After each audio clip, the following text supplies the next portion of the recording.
Today, let's discuss about the electric field intensity on the equatorial line of an electric dipole. In the last class, we discussed about the electric field intensity on the axial line of an electric dipole. Then what is the equatorial line? Equatorial line is a line passing through the center of the dipole and it is perpendicular to the dipole length. Now we have to derive the expression for the electric field intensity on the equatorial line of an electric dipole. First of all, we have to define the dipole. AB is an electric dipole consisting of charges minus Q and plus Q. AB is an electric dipole consisting of charges minus Q and plus Q with dipole length 2A. Let O be the center of the dipole. Hence AO equals A and OB equals A. P is a point on the equatorial line which is at a distance R from the center O.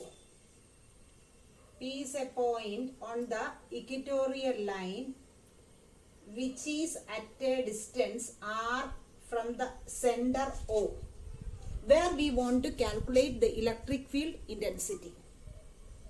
As we know the superposition principle, we can calculate the electric field intensity at P due to minus Q charge, then calculate the electric field intensity at P due to plus Q charge, then find the resultant of these two. Therefore, if E1 is the electric field intensity at P due to minus Q charge at A, mathematically we can write the modulus of E1 equals electric field intensity means the force on unit positive charge placed at P. Therefore, it can be written as modulus of E1 equals 1 by 4 pi epsilon 0 Q divided by this distance AP square, and in the direction of this is negative charge and this is positive charge, therefore direction is towards A, or we can write it is along PC. The direction of E1 is along PC.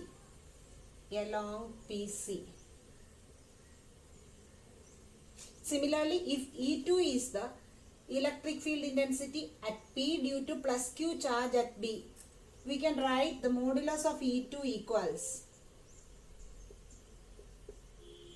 1 by 4 pi epsilon 0 Q divided by the distance BP square, in the direction of this is plus Q and this is, and hence it is outwards along.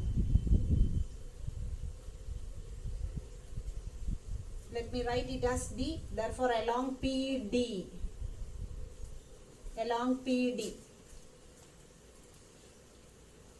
But we know that this distance is R and this is A. Similarly, it is A. AP equals BP, or AP square equals BP square. According to Pythagoras theorem, it is equal to R square plus A square. Thus, we can conclude that the modulus of E1 equals the modulus of E2. Therefore, E1 equals E2 equals E, or E equals the modulus of E equals 1 by 4 pi epsilon 0 Q divided by AP square or BP square is equal to R square plus A square. By looking into the figure, it is clear that E1 and E2, the modulus or the magnitude of E1 or E2 are same, but they are inclined at certain angle. Therefore, to find the resultant of E1 and E2 at P, we have to resolve it into rectangular components. The E1 can be resolved into its horizontal and vertical component. Similarly, E2 can be resolved into horizontal and vertical component. If this angle is theta, the angle here is also theta and this is also theta. Therefore, the component of, if this is in the direction of PR, the component of E1 in the direction of PR is E1 cos theta. This is the horizontal component E1 cos theta. The component of E1 along the vertical direction is towards here, it is E1 sin theta. Similarly, E2 can be resolved into perpendicular components. The component of E2 along PR is E2 cos theta, and component of E2 in the vertical direction is E2 sin theta. E2 sin theta. Since the modulus of E1 and E2 are same, the vertical component E1 sin theta and E2 sin theta are equal but opposite direction. Hence, they cancelled each other. The remaining components are E1 cos theta and E2 cos theta. They are acting in the same direction.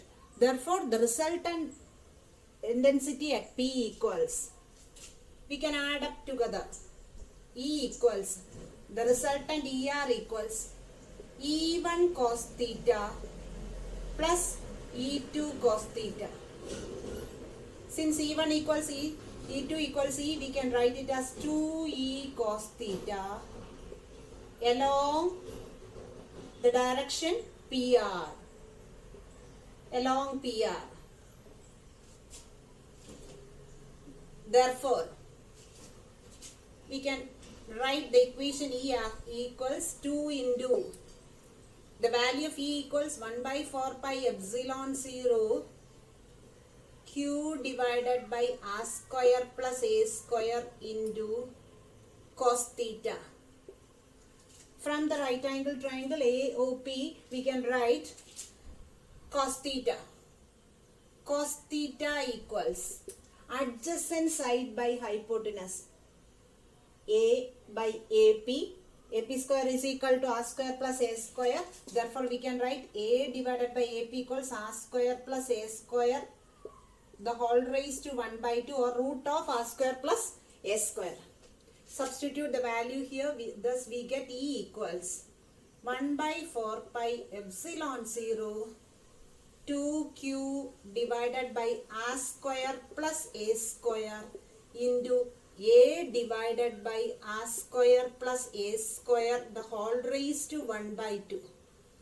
But Q into 2A equals P, and in the denominator here comes a term as x raised to equivalent to x raised to m into x raised to n, which is equal to x raised to m plus n. Therefore, here it turns R square plus A square, the whole raised to 1 into R square plus A square, the whole raised to 1 by 2 becomes 1 plus 1 by 2 equals 3 by 2. Therefore, we can write it as E equals 1 by 4 pi epsilon 0 P divided by R square plus A square, the whole raised to 3 by 2. This is the expression for the electric field intensity on the equatorial line of an electric dipole. Now let us discuss about the electric field due to a short dipole. For a short dipole, this 2A is much less than R, or we can write short dipole. For short dipole, R is much greater than A. Therefore, A square neglected. A square neglected. Therefore, this equation A square cancel. Then R square, the whole raised to 3 by 2 becomes R cube. Therefore, the equation becomes E equals 1 by 4 pi epsilon 0 P divided by R cube. This is the expression for the electric field intensity on the equatorial line of a short dipole. Also we have to mention about the direction. As we know that the direction of the electric dipole moment P is from negative charge to the positive charge. The direction of P is like this, and the direction of the resultant electric field is in this direction. That means the direction of the resultant electric field is parallel to the axial line, but it is opposite to the dipole moment.